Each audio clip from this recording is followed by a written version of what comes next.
4 আসনের সংসদ সদস্য আনোয়ারুল আজিম আনারের মরদেহ উদ্ধার করেছে কলকাতার পুলিশ।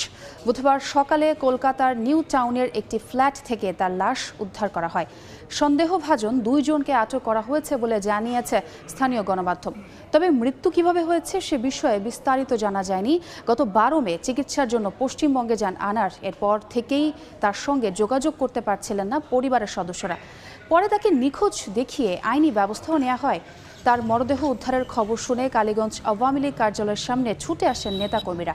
প্রিয় নেতাকে হারিয়ে কান্নায় ভেঙে পড়েন তারা।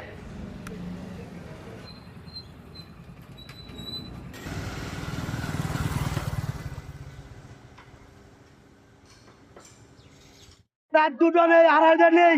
আমরা এমনও শুনেছি যে উনি বিভিন্ন ইউনিয়নের রাত কাটিয়েছে। উনি সারাদিন পাশে থেকেছে। সংসদ চলাকালীন সময় ছাড়া উনি বাড়ির মাথা দিয়ে ঘুমায়নি। আনোয়ারুল